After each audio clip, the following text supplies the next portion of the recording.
Capsicum and ఆనియన్స్తో చాలా ఈజీగా తొందరగా అయిపోయే రెసిపీ ఇది. రోటీ, చపాతీ, రైస్ ఎందులోకైనా దీని గ్రేవీ చాలా రుచిగా ఉంటుంది. ఇంకా దీన్ని తయారు చేయడం కూడా చాలా తొందరగా అయిపోతుంది. ఆలస్యం చేయకుండా ప్రాసెస్ని చూసేద్దామా? Welcome to Shamila's kitchen. ముందుగా ఒక అరకిలో క్యాప్సికమ్లను బాగా వాష్ చేసి తీసుకున్నాను.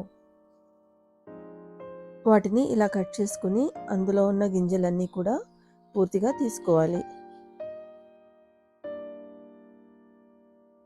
ఇలా సైడ్లకి వైట్గా ఉన్న వాటిని కూడా నీట్గా క్లీన్ చేసుకోవాలి. తర్వాత వీటిని ఇలా పెద్ద పెద్ద ముక్కలుగా కట్ చేసుకోవాలి. పీసెస్ సైజ్ చూసారా, పెద్దగానే ఉండాలి. ఇదే విధంగా మిగతా వాటినన్నిటినీ కూడా కట్ చేసుకుంటున్నాను.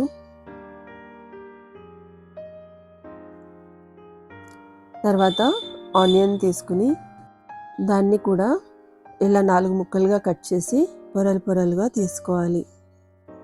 అరకిలో క్యాప్సికమ్కి 2 మీడియం సైజ్ ఆనియన్స్ని తీసుకున్నాను. నెక్స్ట్ ఒక ప్యాన్ పెట్టుకుని అందులో ఆయిల్ వేసుకుని ఇప్పుడు కట్ చేసుకున్న ఆనియన్స్ని అండ్ క్యాప్సికమ్ని కూడా వేసి ఫ్రై చేసుకోవాలి. వీటిని ఆయిల్లో పచ్చివాసన పోయేంత వరకు కలుపుతూ ఫ్రై చేసుకోవాలి. ఒక 5 నిమిషాలు మూత పెట్టి మీడియం ఫ్లేమ్లో మగ్గించుకుంటున్నాను. చాలండి, కొంచెం మెత్తబడ్డాయి. ఈ స్టేజ్లో ఒక ప్లేట్లోకి వీటిని తీసేసుకుంటున్నాను. నెక్స్ట్ గ్రేవీ కోసం ఒక ప్యాన్లో ఆయిల్ వేసుకుని 6 వెల్లుల్లిపాయలు, అల్లం ముక్కలు, 2 మీడియం సైజ్ ఉల్లిపాయలు, 2 టమాటాలను కూడా పెద్ద పెద్ద ముక్కలుగా కట్ చేసుకుని హై ఫ్లేమ్ మీద ఫ్రై చేసుకోవాలి. ఇందులోనే కొన్ని జీడిపప్పుల్ని కూడా యాడ్ చేసుకుంటున్నాను. ఇలా జీడిపప్పుల్ని యాడ్ చేయడం వల్ల గ్రేవీ కన్సిస్టెన్సీ బాగా చిక్కగా ఉంటుంది. ఒక 5 నిమిషాలు హై ఫ్లేమ్లో మూత పెట్టి మగ్గించుకుంటున్నాను. పీసెస్ అన్నీ ఆల్మోస్ట్ ఫ్రై అయిపోయాయి, మెత్తబడ్డాయి. ఇప్పుడు వీటిని చల్లారాక ఒక మిక్సీ జార్లో వేసి పేస్ట్ చేసుకోవాలి. పేస్ట్ రెడీ అయిపోయింది. దీన్ని ఒక బౌల్లోకి ట్రాన్స్ఫర్ చేసుకుంటున్నాను.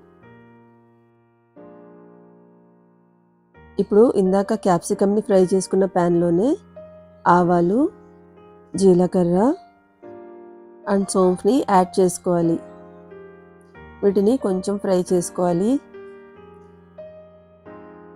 ఇప్పుడు ఇందులో ఇందాక రెడీ చేసుకున్న పేస్ట్ని యాడ్ చేసుకోవాలి.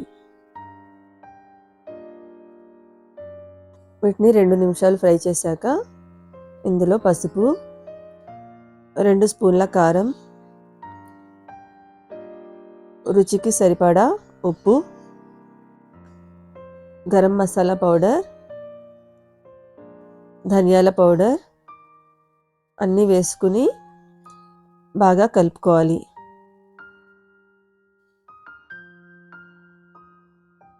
ఇవన్నీ కూడా బాగా ఫ్రై అయ్యాక ఇందులో కొంచెం వాటర్ని కూడా యాడ్ చేసుకోవాలి.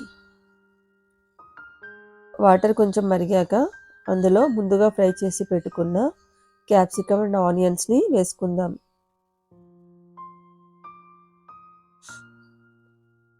వీటిని ఇందులో ఒక 10 నిమిషాలు ఉడికాక కసూరి మేతిని యాడ్ చేస్తున్నాను.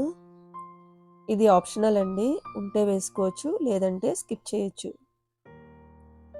ఇవన్నీ కూడా 10 నిమిషాల తర్వాత ఇలా ఉడుకుతున్నాయి. గ్రేవీ కన్సిస్టెన్సీ చూసుకుని కొంచెం దగ్గరగా అయ్యాక స్టవ్ని ఆఫ్ చేసుకోవాలి. అంతేనండి, క్యాప్సికమ్ గ్రేవీ కర్రీ రెడీ అయిపోయింది. మీకు నా వీడియో నచ్చితే please like, share and subscribe చేయండి. కామెంట్ చేయడం మర్చిపోకండి. Thanks for watching.